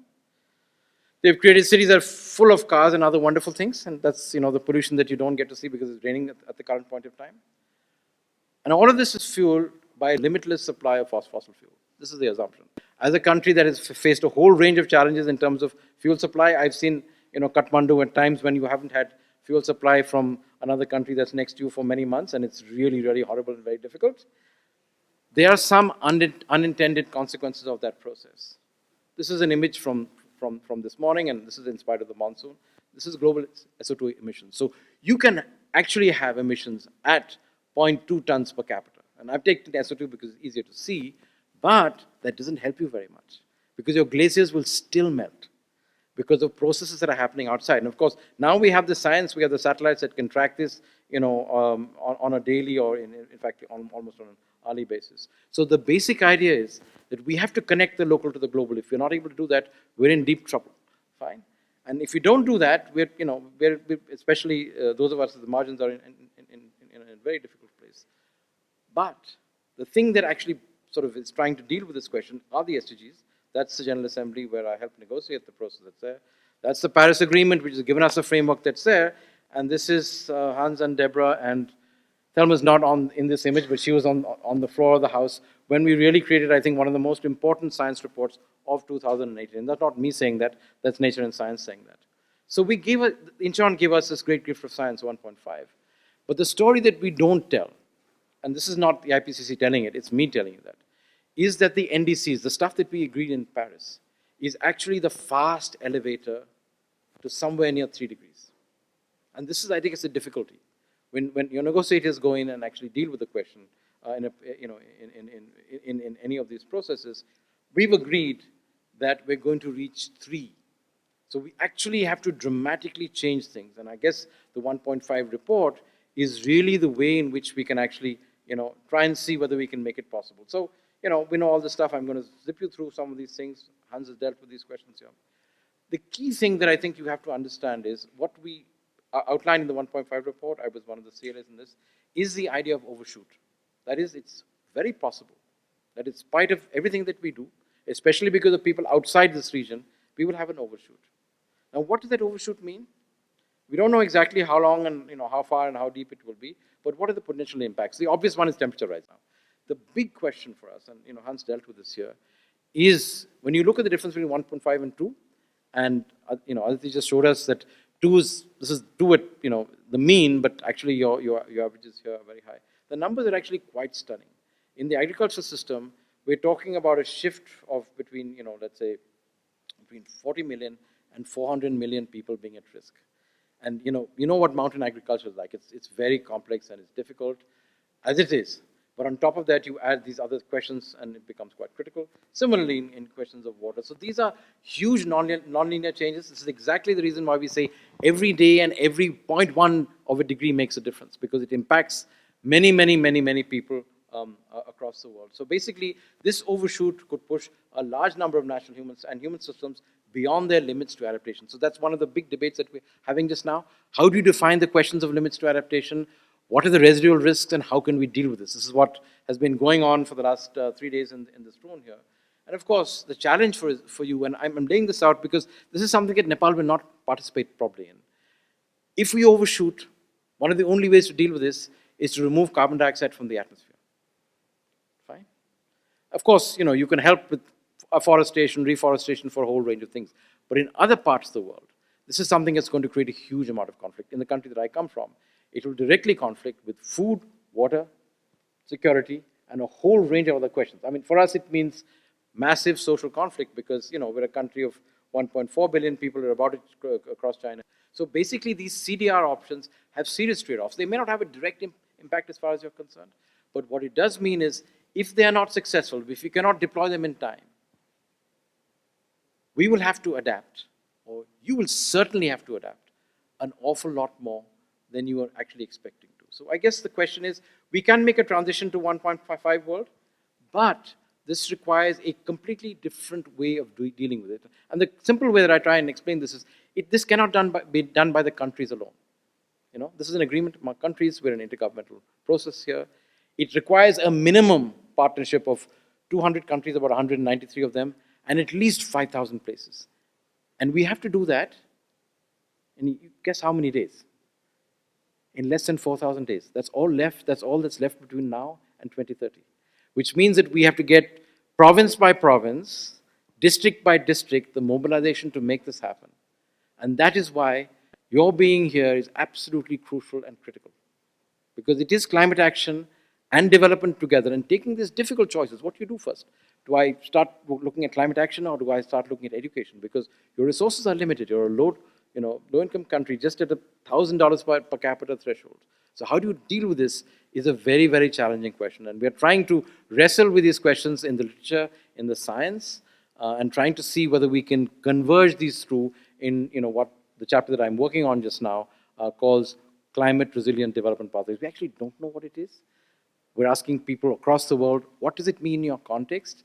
And if we get literature and research, we can actually try and flesh this out so that we can take it to the negotiators in the countries and say, look, people here are doing this stuff. They're making this happen, but we have to make this happen in a much more organized way in thousands or tens of thousands of places in the world, because we literally have a generation to make this happen. If we don't, the consequences are clear and obvious. The science is very clear. We have no ambiguity as far as that is concerned. So it's up to us as individuals, as people in particular institutions, and as societies to make this change in our everyday lives and in the structures and processes that we're part of. So thank you very much. Thank you very much, Dr. Revi. I think some of the key messages very clearly comes out from you is balancing, localization, and then sustainable development is much more and more complex than GDP and per capita overshooting, NDC's role, and finally paradigm shift in our partnership approach. Thank you very much. Now we move to the last part of today's session, and it's going to be a question and answer session. And for that, I would like to request Dr. Caroline Adler, who is a friend of mine, and she is the lead author for Chapter 17, Decision Making for Managing Risk. She is the Executive Director of the Mountain Research Initiative in Switzerland.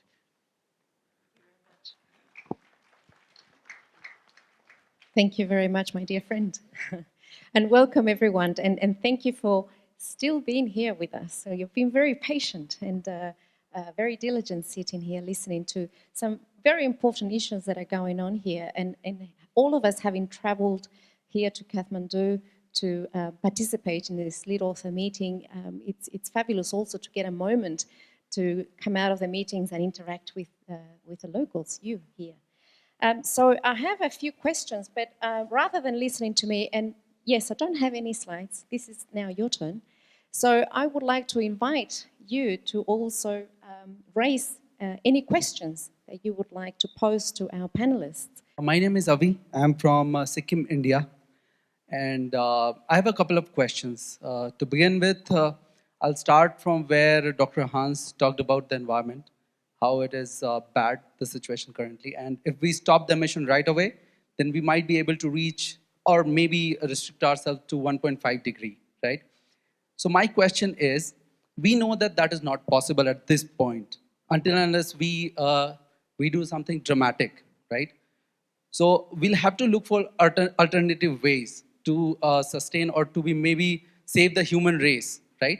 So what I'm trying to say is, in Sikkim, I'm part of an organization, and we are in conversation with the government. We are trying to build an underground facility which will have farming and facilities for people to sustain even there are natural calamities. So what I'm trying to say is, if there is any help we can get from IPCC side, we are trying to form an advisory who can help us in building this facility.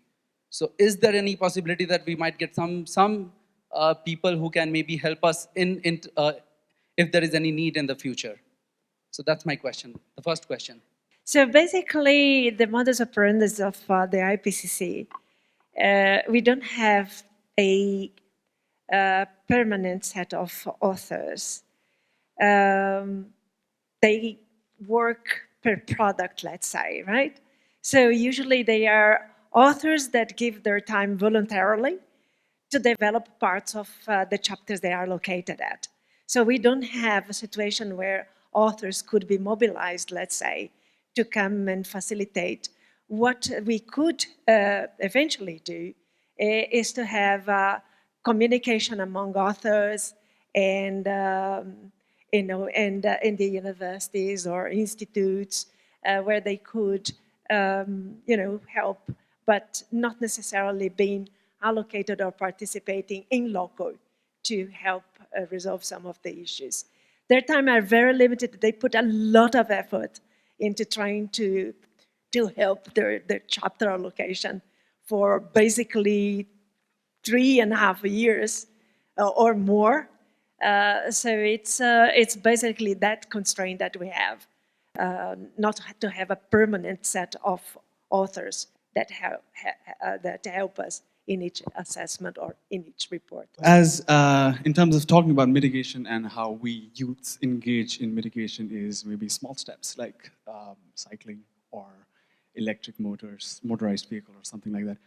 But it is talking about climate change mitigation is not a attractive subject. How do we romanticize the issue to talk about, especially to the older generations? How do we make them not fear the consequences rather than be infatuated with the alternatives like mitigation, like having solar panels? How can it be sexy? How can it be hip? How can it be lit, as the youth would say? How can we do this? How can IPCC's data is as you guys said, data is mundane, it is redundant, it is boring. But how can we make stories that can influence maybe our next generation or our juniors as well? You're kind of provoking us to get more active on social media, I can see. So, I mean, the thing is fairly simple. PV solutions are sort of this cycling across the world. And I imagine that in Kathmandu also fairly soon, because the price of PV-based electricity is so cheap, it's actually going to displace a whole range of other things. So, that's in a sense driven by the market. But you're absolutely right. that when we're talking about energy conservation, about electrification, it's not so nice. It's something that people would like to leave the lights on. And if you have LED lights, it's even easier. But just as a counterfactual, a lot of the older generation would have lived in a world where some of them may not have had electricity. And the second thing is, even if they did have it, they wouldn't have had it in your country and mine for more than a few hours. So they know how to switch off the lights. So I think one of the challenges, of course, is that people who have the electricity don't know how to switch it off well enough. So that's, that's sort of, there's an intergenerational question there about how to use resources. That's very important. But you're right. I think we really need to reach out to a whole range of people. The market will do it for some things, but lifestyle change is very critical.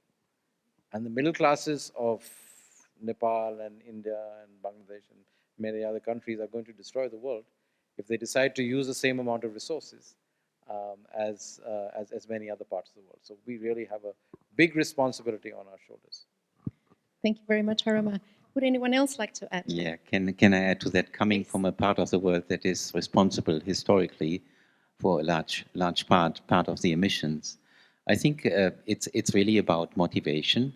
If you listen to the media, to the messaging from that are currently around, you should start thinking that is independent of age about your own contribution in terms of your lifestyle, and whether if the message that you can contribute to save the planet is not sufficient. I think for all of us here in the room, probably we have been thinking about that, and it would make sense to us to make a contribution to save the planet. If you're stuck with your old ways of life, then you should think about improving, think about the co-benefits of doing something. Reducing emissions and reducing pollution are part of the same story. You're improving your health, and you should start doing this by doing the same things differently. And there are many things that people can do differently at lower emissions. And I mean, at the same time, what is currently happening and gives us hope in terms of how society can turn over, that your generation, the young generation, has been mobilized so much by the messaging that came out of our reporting that is making us very proud that we have reached somebody with the messaging after 30 years of telling the same stories. We are now reaching society. Society is responding, and the more sensitive elements of society that are not so stuck with the old ways of life, the young generation, they are being mobilized, and they're putting tremendous pressure on policy, and that comes as a surprise to many of those that try to maintain the standard of living, the number of jobs in the different places. And this needs to be going on. You need to keep that pressure up, and then you will reach all parts of society, including the older generation. Excellent, Hans. Aditi, please. So I want to say that the example that I was giving about groundwater and all, like 30 million wells, what's increasingly happening in our part of the world is adoption of solar pumps. And is younger farmers who are coming forward to adopt those, and that's kind of is coming because of more expensive fuel, and so and also the steep decline in the panel prices. So we are seeing every year thousands of solar pumps being actually on the ground. So and over the years that is going to go up. So we have to those kind of technological changes are happening. Yeah, I think that Hans has said it. In my opinion, it's the youth. If you go to the schools, the children, are becoming very much aware of the situation. So they go home, and so they, they tell their parents, the lights are on, you're sparing water. So they're the ones that are really pushing their parents to behave differently. Or walking to school instead of going by car. So we are seeing this constantly. So I used to say that really the hope is in the generation that's coming. Unfortunately, as the 1.5 special report says, we don't have the time to have the actions to start with the generation that is becoming much more aware, much more concerned about the environment, about their future, as a matter of fact.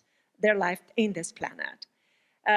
So we do hope that through their pressure, we are always getting the responses from the big ones, which is what we are looking for through the 1.5 special report, which we really have hope that it's, as I say, touches the heart and the soul of those that are making the decisions. Perfect. Thank you very much, my dear colleagues. So we have way over time. I realize we're keeping you way over time here. So I'm wondering if we can take one more question, and I see a lady finally. Thank you. So my question is, like, if you could mention, like, in a really like summarized way, like just one point, like, what if there's one thing that should be keeping us, every one of us, up at night? Like, if we don't do this, you know, it's not going to happen. What would be that one thing? And one thing, what should make us hopeful every morning when we wake up, you know? Because it's very easy to, you know, feel like, oh, it's not going to happen if everyone's not doing it. Then, you know, like giving up and moving up your hands up. So what are those two things? One that should, you know, tell us that we should not give up, and one that should tell us that we should keep doing it. And also, as someone focusing more on the action part, like in terms of Nepal, as youths, what are the key like lifestyle aspects that we should be focusing on, that people should, you know, start acting on? Like 1, 2, or 3 things that we should really focus, that would really help to, you know, drive the action part. Thank you. Thanks very much. So that's very interesting, two very important questions.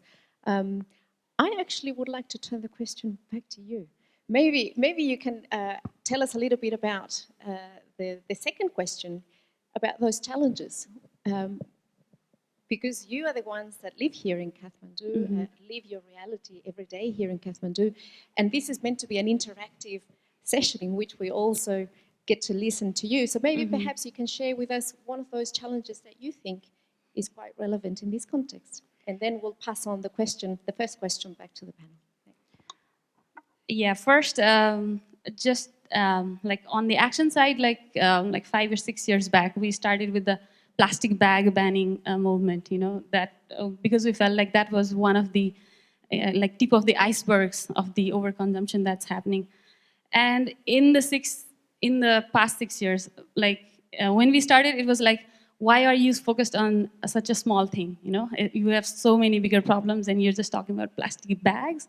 It's too small. And now within 6 years, now we know, like, you know, everyone's talking about it, and plastic pollution is such a big issue.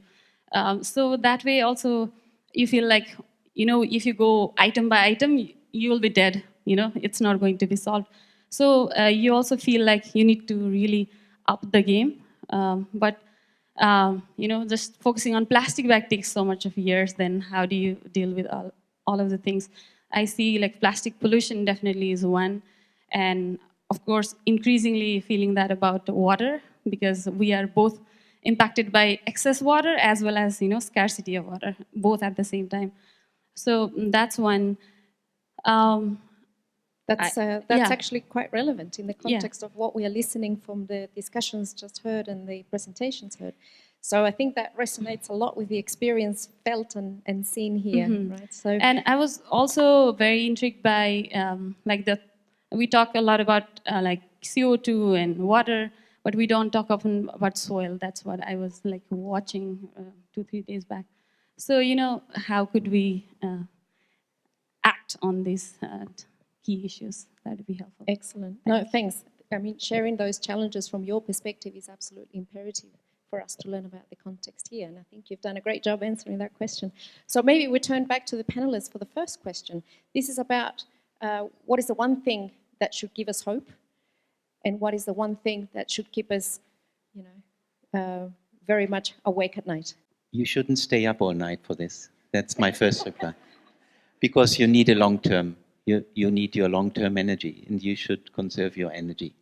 Because, and we've mentioned a success story already, the mobilization of many, many others joining you and pushing for the right things. And I can tell you, in Europe, where we are now waking up, this has made a difference. the mobilization of society has influenced the European elections. It has influenced the elections at European level. It's starting to influence them at provincial level. And that's the kind of difference we are expecting, hoping for, that we bring people into power that are concerned about the future, thinking long-term rather than short-term. We have identified in the 1.5 report that policy is the key bottleneck. Policymakers are the ones that need to be pushed ahead. They need to take a lead in this societal transformation, implement the right instruments. And this is at the policy level currently in Europe a discussion about the right carbon price, for example, implementing the right carbon price. And we have so many things that we have identified in the 1.5 report that would take us into a sustainable future by helping us with the goal of reducing emissions and actually going into negative emissions. One thing that is of special concern for me as a biologist is ecosystem restoration. If we push for policy to really shift financial investment away from the use of fossil fuels to renewable energies and into the restoration of ecosystems to enhance the capacity of those systems to store carbon. So pushing for conservation, and that's also something that needs to be done by society, by everybody. Reducing waste, and there you're doing the same, the right thing. But it needs to reach the right scale. And this mobilization effort that happened during this year is giving us hope for this, and you should really continue along those lines, and this will help us to build a better world. I think what worries me is like the rising inequality, and we, those of us who live in the global south, the kind of aspirations I see, it seems kind of legitimate in some point, but then the aspirations of development as, you know, quote unquote, the same kind of overconsumption. I often think that we are all getting the wrong lessons of development and focusing on overconsumption, not thinking of sustainability, and then the growing inequalities. So that's something, you know, there is a huge amount of people who have been left behind. And as Aro so nicely said, that SDGs are not about leaving people behind. So that's something I'm very deeply concerned. Yeah, if I can add a little bit, I think that, you know, just going to the everyday, sometimes we feel hopeless because we say, well, just one person changing something in the lifestyle might not make the difference.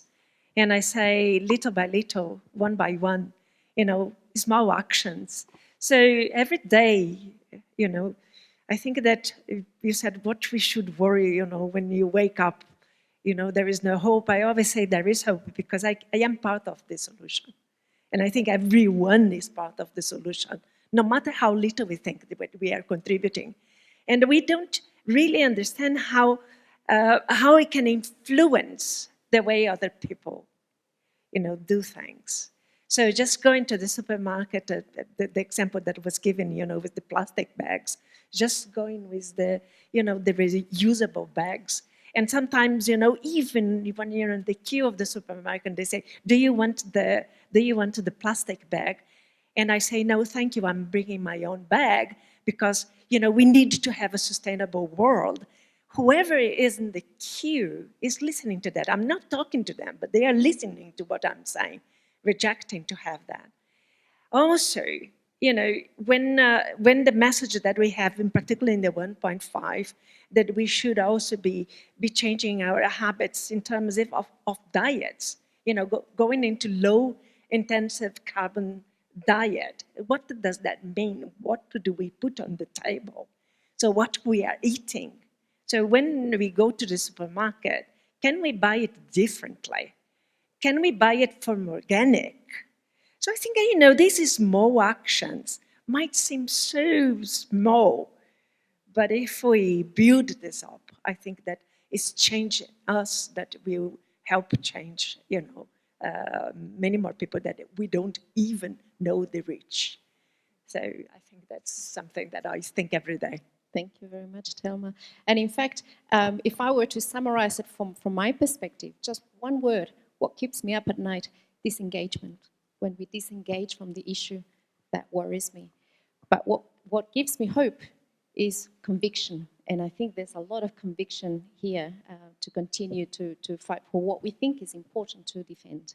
So that's how I would balance and summarize that. So my question is, as we all know, among all the countries all around the world, United States is the highest GHG emitter in the present context. So it is contributing about 30% of the GHG emission in all around the world, as we know that. So US has withdrawn from the Paris Agreement. So what do you have to say on that? It is also a question about international equity. So. Absolutely. There's probably a lot to be said about that. Would anyone from the panelists like to share? I think we can take this. As IPCC, we really cannot comment on any policy of any world, right? So any specific country, we don't talk about it. But the one thing that we can say is that you don't need only the engagement of the federal government. You can have the engagement of the local governments, the state governments, and if you look around, this is what they are doing. So not only in the US, I must say. So you are hearing, and I am seeing this in the media in several places, it doesn't matter what the federal government is saying. We know what we have to do, and we will do our own part. So we are going to have our own state policies, local policies. And so that this is the difference. So it doesn't frighten us too much, when you have one country that is dissident, no matter how big it is. I think that, states are doing a lot. And I think that we should really hope that many more will do. Hans. Yeah, just to add to that, you cannot reduce one country to the influence of one person and its associated environment. But what Thelma is already indicating, the action starts at the level of communities, at the level of cities, provinces, states. And if you look at the individual states and the consequences for the United States as a whole in terms of how they are doing with respect to converting to renewable energies, they are doing better than several other countries that have a national climate policy, for example, in Europe. So, as I said, looking from the outside and just seeing the highest level of policy is not enough. You need to develop a differentiated picture. And there's one aspect that I would like to emphasize. Many places currently worldwide, many cities are declaring a climate emergency. And the local policymakers put this up as something to watch and to observe in their daily business, in their daily action. So each decision they make will be scrutinized in what respect and to what extent it influences the long-term strategy of climate protection and mitigation of climate change. So this is, for example, another high-level decision that can make a difference at various regional, and even national levels. It's interesting that there are very, very few countries that have adopted this policy. So there's much more insight, much more willingness to implement and to do what they can do at the local level at the moment. Just to pick up where Hans left. So I work with mayors across the world, including the United States, including New York. I was with the mayor of Chicago just like 3 weeks ago. And the interesting thing, of course, is they're making dramatic shifts. I mean, if you look at California, you look at New York and Chicago, the commitments they're making are very extreme. But there's one thing to understand from the framework that I show you. When you have to come down from 15 or 20 tons per capita to 2, that's a really hard fall, right? That means there are going to be a whole range of trade-offs. You have to completely transform the way that you're doing because it's going to be very hard and tough. You have to give up on a whole range of things that you've been used to doing. So in a sense, fossil fuels are like drugs. So there are many countries in the world that are addicted to that. I think one of the most important things that you should be able to do here is to make sure, as young citizens of this country, of Kathmandu, etc., that you do not get into that addiction. You have the choice. You have the choice of actually doing things differently. But in the United States, it's almost impossible to think of functioning. And if it all goes away, then you wonder what this is all about, apart from the job losses and other questions like that. So that's the critical question there. You know, how much will be lost and whether people are willing to deal with that. And in some cases, some countries have gone to war on this question. It's not a small question at all. But remember, one of the big shifts that's taken place is the United States has gone from being an oil importing nation to an oil exporting one. And that's an important question that you have to reflect on. So my name is Tenzin Yankee. I am a Tibetan, and I am an environmental engineering student. So my question is, we know that climate change, disaster, and governance are three main challenges in the Hindu Kush Himalaya region. We also know that climate change-induced glacial melt impacts the glacial communities the most. So how can we support marginalized and now minority communities like the Tibetan people on the Tibetan Plateau adapt and mitigate the climate change impacts? Considering the complex political climate, how can we support them? Excellent question. Thank you you very much. And if I take the liberty, I would like to actually answer part of that from my perspective, from where I sit. The Mountain Research Initiative is a network of many mountain researchers who are looking at the very issues that you raise. And one contribution that I think is very valuable for us scientists in this role, particularly also in our role as IPCC authors, is to ensure that we bring the experiences and the stories, the actual impacts that are happening on the ground from the viewpoint of those who actually live it through. So our role is not to just simply, as scientists, not to just simply report on what we see and experience from a distance, but also engaging with the locals and bringing their stories, bringing their perspectives, and making sure that that voice is also reflected in the sorts of reports that we write for policymakers. So that would be one of the things that I think in my role and the role of many scientists that we can certainly take more cognizance of. Yeah? So can I invite the panelists to share a perspective on this role? This is a difficult question, but I think indigenous peoples across the world have some of the greatest understanding for generations of how to deal with extreme conditions, whether it's in the high Arctic or it's in the high Himalaya. So in some ways, like I said, the challenge of dealing with people on addiction, the people who know how not to be addicted are actually the people that need to speak here. So as a science community, we are learning how to listen to these voices. So for example, when we were in Edmonton about a year or so ago, we brought the science and the climate science and the urban community together. I think some of the most important learnings for me actually came from the voice of the Inuit people and how they're dealing with these questions. And it's real. I mean, they can see it much more than many other people in the world. So I think we have to find ways of respecting other forms of knowledge, which are not so easy to grab hold of, and then integrate that in how we take decisions and how we actually value things that are important. Because some of the things, like I said, when we're talking about leaving no place or no ecosystem behind, it is a question of what you value. And I think the richest values actually come from people who have lived sort of, in closest with nature in some way, unlike many of us who are kind of, sort of disconnected in many ways from what we're saying. Thank you very much. I think we've got two more inputs, yeah?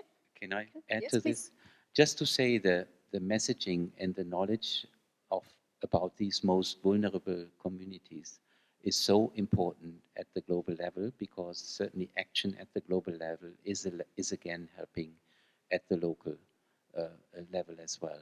And if we look back at the Paris Agreement, the small island development states, which are the most vulnerable places in the oceans with respect to climate change, on a global scale, their solidarization in the negotiations in Paris and the emotional discussions that they were taking into the negotiation room was so important to cause this mobilization of the willing that then actually the countries said, yes, let's go, if we can, let's go for the below 1.5 degree threshold. So limiting global climate change is the first step that will, over longer term, help these vulnerable communities to exploit their local and indigenous knowledge and to stay in the place that they have ever lived in for generations and they do not want to give up.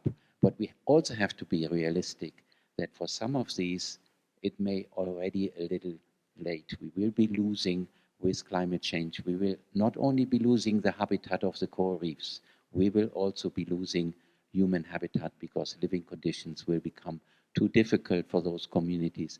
But they then have the option and should have the support by the international community to find a new place and a new environment where to adapt to. Yeah, just for you to have an idea, so you have hope here. Of the 18 chapters that we have, 16 at least have included somehow the indigenous knowledge and the local knowledge. We are still learning with this process. So we have breakout group that is discussing how we can incorporate this knowledge without distorting it with the Western vision. So that's one thing that we are discussing to see that we can be truly reflecting, that knowledge in the purest way possible. If we succeed, I think that is going to be a good message for the policymakers, because we have to see that this is reaching the policymakers. So that's a message coming, from communities or from a non-written, let's say, literature that we want to see how the policymakers will take this and assimilate. So there is hope in that respect. Yeah. Thank you very much, Thelma. So I'd like to now start closing this session, but before I do, we need to also interact a little bit more with the rest of you. And I have a quick poll question. So I have a quick question, and I hope you'll raise your hands if you relate to this question. How many of you here are doing either working or studying in science? So, quite a few of you. Excellent. Now, we did hear earlier this evening, Dr. Sharma mentioned the youth, and the youth are very important, and it's gratifying to see that many of you are engaging in scientific activities, both in your studies and also through your work.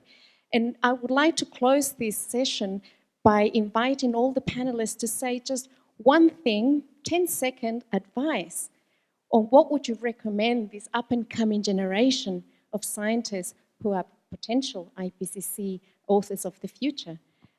What would be the one recommendation you would like to give them in their working career lives right now? I would say that let the knowledge come to the world. We need that. So the IPCC is fed by knowledge. So if we don't have that, it's very hard to reflect that in our findings. So we need research, we need knowledge. We don't do this knowledge, we need the knowledge that you are developing. So in my sense is, disseminate the knowledge, do the research that we so much need. Excellent. Aditi? Be passionate. Very good. To pick up from Thelma, the knowledge and critical knowledge is very important. But translating that into stuff that can actually happen, the propositions of what make the difference, the questions that we were hearing, is the next step. And sometimes you will fail. In fact, most often you will fail. But that is the method of science. Yeah, keep an eye open when you focus on the detail in your research, because this can be very time-consuming to elaborate a detailed picture. But keep an eye on the big picture, on the big questions that are driving humanity in this world and that are driving society, and keep engaged in society and with respect to the needs. Excellent. Thank you very much. Yes, engagement and conviction. I think this is a very important message. And with that, I would like to close this session. Of course, there is an opportunity at the end of this, if you still have the energy and endurance to hang around, to have a talk to us individually afterwards. So now I hand back to Dr. Sharma. Thank you.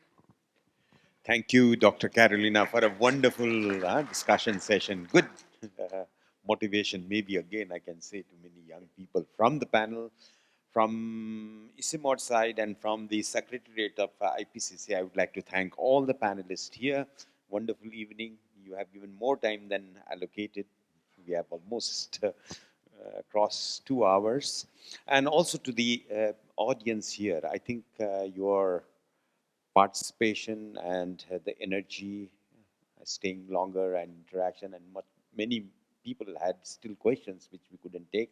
Sorry for that, but you can ask your fellow colleagues those questions and maybe they will be able to answer, or maybe you can influence them to think on that topic. So from ICIMOD side and from IPCC Secretariat, I would also like to thank the IPCC Secretariat for agreeing to this outreach session, and my colleagues who have worked very hard, Uday, Mishra, and many people from ICIMOD. So thank you very much, and wish you a very nice evening and good days ahead. Thank you very much. Thank you very much.